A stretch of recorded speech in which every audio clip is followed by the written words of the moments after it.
The big story in the news today is obviously that Texas is voting on the gerrymandering demands of King Trump today. He wants to either rig the midterms in his favor or if he loses, create some sort of excuse embedded in it. This effort by Texas Republicans would subtract 5 Democratic seats in the state. Texas has 38 congressional districts, and it's already heavily gerrymandered. It's something like 2/3 of those districts are gerrymandered in favor of Republicans already. This would make it more extreme. That's not reflective of Texas because, yeah, blue Texas is still a mirage every election cycle, but they do get into the 40 percentage points. That doesn't match with the 1/3 of the representation in the state. And I mean, Greg Casar's district, one of the better reps whose district will be implicated by this gerrymandering, but his current district already stretches from Austin to San Antonio. I mean, is it just like a lot? They make it really thin in between. It's like the mythical bridge in between. Show this district, actually. I mean, this is what it is. Like, you can just get a sense. They want that as thin of a connection between the two urban centers as possible in order to make it so that these voters, particularly voters of color, are concentrated in those districts. And they're trying to make this, they're stretching it to the limit. The upside is that I think we anticipate, frankly, that there's not going to be the same level of enthusiasm for Donald Trump in the midterms. I don't want to put the cart before the horse. I'm not saying that the Democrats overwhelmingly win, because there's a piece by Ken Vogel in the New York Times today about how they are lagging behind in voter registration, which speaks to the weakness of the party, not to the weakness of Donald Trump. But if this goes through, and it looks like it will, these districts are going to be more pink as opposed to deeper red, which means that if there isn't the level of turnout that Trump experienced in 2024, and this would match with the 3 other previous elections, presidential elections that he's run in, where Republicans can't generate the same enthusiasm with him not at the top of the ticket, then this could put some of those pinker districts in peril for Republicans in Texas. But still, this is like a rosier, not to continue with the pink color vision here, but this is a bit of a, that's like a glass half full interpretation of this, because Brennan Center did an analysis prior to the election last year, and really the margins in the House are very similar, so you can take these numbers, I think, and carry them into this year, that Republicans have 16 seats where they have an advantage due to gerrymandering in the South and in the Midwest. The biggest gains are in the more populous states like Florida and Texas. So the Democrats have been at a disadvantage on this front for decades. And Republicans in this effort in Texas, it was so outrageous that dozens of Democrats fled to Illinois, I should say, to try to deny the ability of Republicans to vote on these maps. And we ran into some of those staffers in Chicago. People should check out Matt and David's interview on Left Reckoning with... we had Gene Wu and Ramirez Ramos on. And they, at that point, Gene Wu kind of said that they wanted to run out the clock on that in a special session. And... there's a little bit of dissension with some reps wanting to run the clock out through the possibility of doing this at all this year, which would have required them, frankly, fleeing. Who knows if the FBI was going to get involved, if Trump was going to lean on the FBI to say, hey, can you track these state reps down? Pretty insane situation, but it's unfortunate because I feel like this is starting a race to the bottom when it comes to gerrymandering. And the upside, though, is that Democrats haven't engaged in that race at all, and Republicans are closer to the bottom. So this is, like, I think it seems like a bit of a split between some of the Texas Democrats that are coordinating with the party nationally because this California plan is coming, and then some of the Texas Democrats that are worried, of course, about representation of their state from a state level.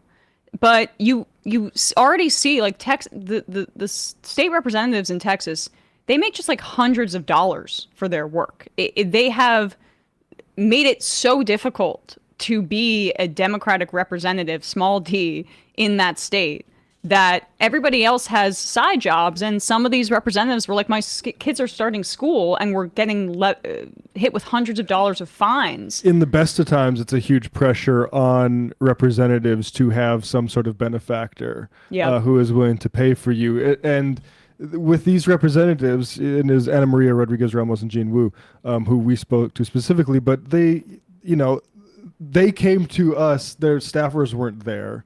They are up in the area, but like it's a very lean operation because of it's going to cost a lot. Right. And Beto O'Rourke was trying to raise money for them, and Abbott threatened him with jail. Like literally threatened him with saying that was a crime to raise money for these folks to sustain themselves through this, which is, a type of insanity, I think. It's why we support raising pay for members of Congress. Absolutely. I mean, this is something that I think Robert Caro gets into in the LBJ books about how you need a modern government. It requires not only the representatives to be paid in a way that they can be independent from outside financial pressures, but also staffers. Yep.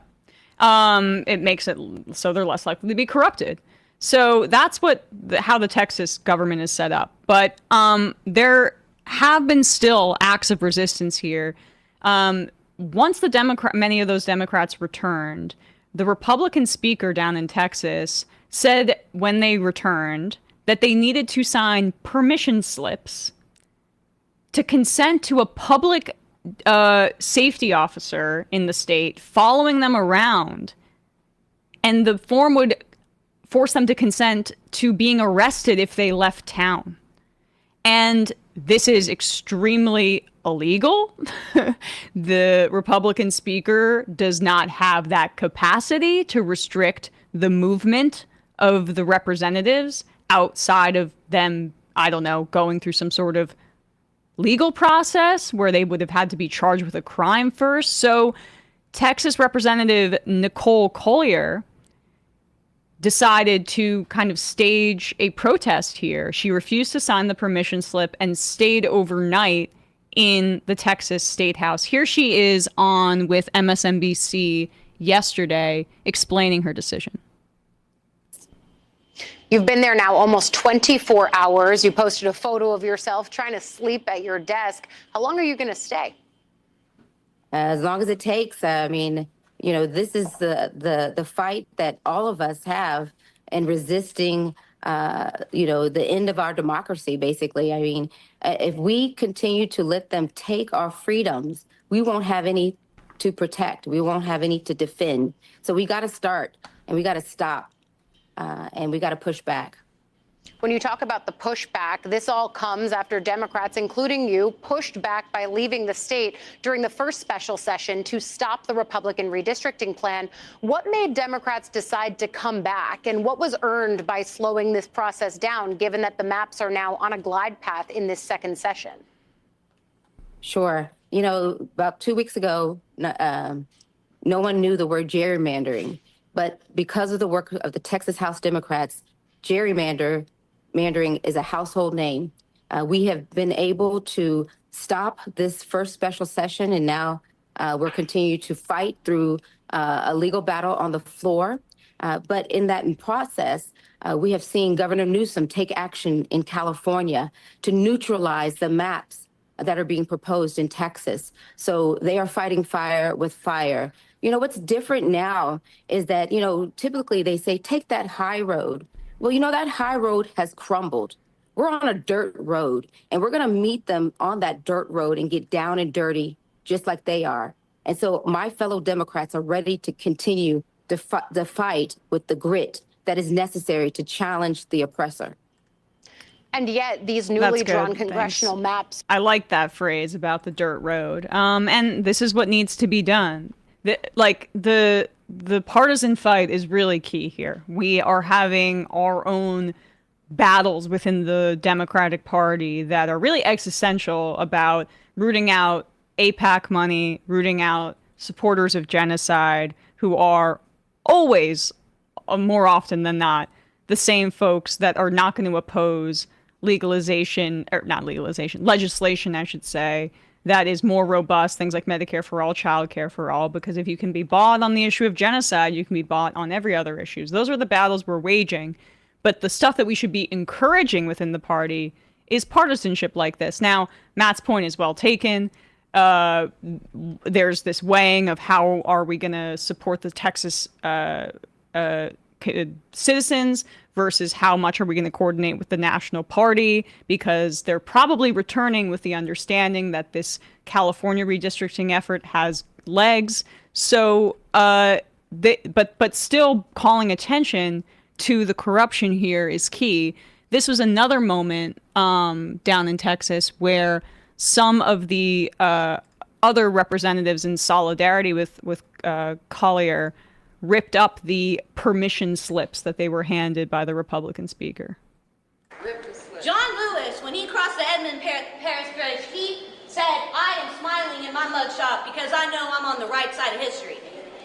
Then he said something else. He said, "You too must find a way to get in the way." Collier got in the way. And today, a lot of her colleagues are joining her. Who's ready to tear up this slip?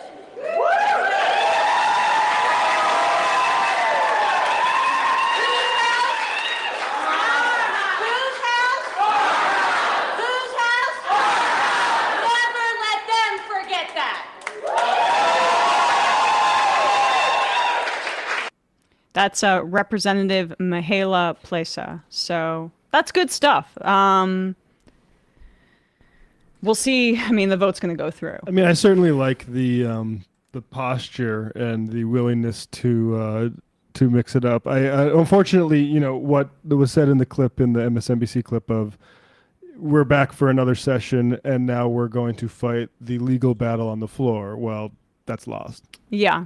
And I mean, it was lost the moment they returned. That's right. Fair, but the pressure's on them. I mean, they don't. So what's happening is an attempt to salvage a fighting spirit from what is kind of a rout, and there's a consolation to balancing this reps out with California reps, but doesn't do a super abundance for the folks in Texas who are going to lose their representative, right? Oh, what? Doesn't do a great deal for the folks. That word is ruined. Who are going to lose their reps, right? Like, you know, if we have to lose Doggett or Kassar, that's a loss. Yeah. And it's nice to have, you know, new reps in California, but what does that mean for democracy in Texas? It's a way to salvage maybe and maintain a fighting spirit, but in what is ultimately a loss. That's true. It would be nice if national Democrats who also don't have power had this same fight. Like, that's the lesson for me here, is that what Collier said in the interview is true, in the sense that they are at the very least making it a national conversation. And when you don't have power, that's oftentimes the best you can do. However, I understand maybe there being some disappointment on this front. They also, when Crockett was a state rep, they did this in 2021, and they stayed for longer, did they not, to object to a decision? And so, at the very least, we have some fight, some life in the party. I'm trying to be optimistic. There's at least a response on this Wednesday, right? It is like an insane power grab, and to hear people criticize, like, it's insane for Trump to say, "Hey, go in the middle of the period of gerrymandering when we're not supposed to be doing it for another 5 years. Give me some more seats." That he literally just said that. Right. I would have, you know, we started the show off yesterday with that union rep in Canada saying, "I'm willing to go to jail."